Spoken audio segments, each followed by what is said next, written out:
في مثل بيقول خبطتين في الراس بتوجع، فما بالك بقى لو ثلاثة.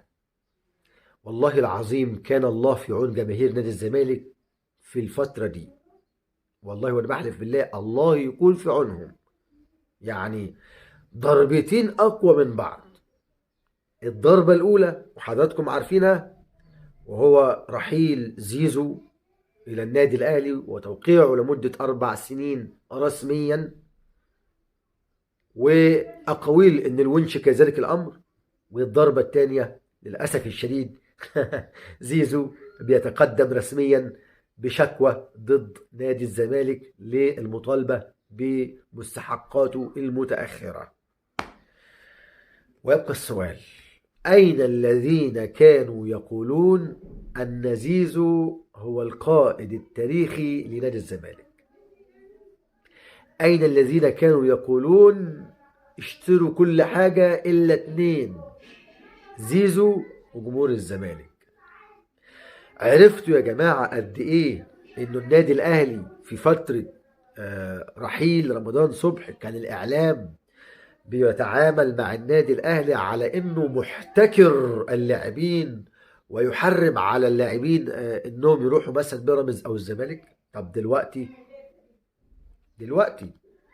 دلوقتي نفس النهج اللي الاعلام عامل فيها انه الزمالك الضحيه، رغم جمهور الزمالك النهارده هو اللي بيقول بعظمه لسانه انه الخطا خطا فادح من مجلس اداره الزمالك.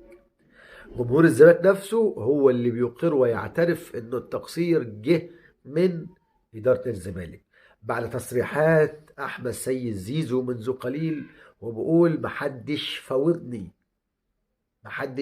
في الفتره الاخيره، ومن حق والدي انه ياخد عمولة، وانا ليا 70 مليون متأخرات. انت عارف الرقم ده؟ يعني لو اي واحد فينا شغال في شركة هيروح يشتكيها في المحاكم عشان ياخد حتى ولا مليون. الراجل ليه 70 مليون.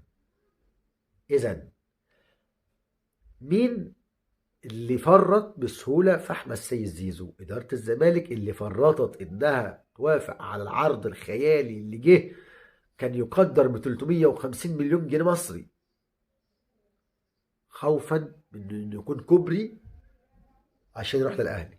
اهم سبحان الله عشان سوء الظن سابوه لحد ما جه الاهلي فري.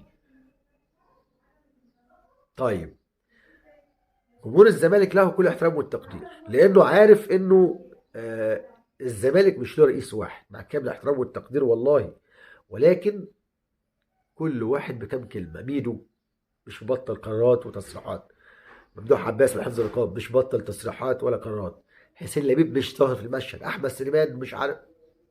طب وبعدين دلوقتي الزمالك بيمر بأزمة مالية طاحنة، وانا هنا بفتكر تصريحات احمد سليمان مع حفظ الالقاب لما كان على احد القنوات الفضائيه مع مهيب اعتقد، وهو بيقول احنا معانا ميزانيه تجيب لنا اي لاعب احنا عايزينه حتى لو من قلب النادي الاهلي. قال له ازاي؟ قال له ده شغلنا واحنا لازم نوفره. طب ما جددتوش لزيزو ليه؟ تصريحات زيزو ووالد زيزو بتؤكد قد ايه انه فيه يعني طريقه غير مش عايز اقول، والله ما عايز اقول عشان بس ما تجنيش على الناس، يعني طريقه مش كويسه اتعامل بها والد زيزو. فقال لك كرامه ابني اهم من الفلوس. يبقى ليه انتوا بتلوموا على النادي الاهلي؟ الاهلي الاداره بتتعامل باحترافيه، لقيت انه في لاعب بحجم زيزو فاضي، مش هيكلفني ولا يخلي النادي بتاعه يستفيد واللاعب يستفيد ومش عارف لا، تعالى فدلتك عندنا وسلم دي، كل حاجه خلصانه.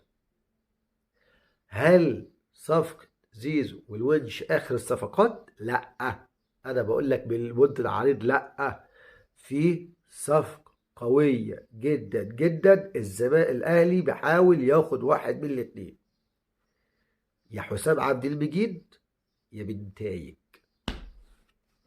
والكلام ده قابلني بيه وافتكرني لما تلاقي الاخبار كلها بتقول اللي انا قلته لك، وان شاء الله زي ما قلنا قبل كده وثبت ان زيزو موجود وقابله بن شرقي موجود وقابله امام عاشور موجود.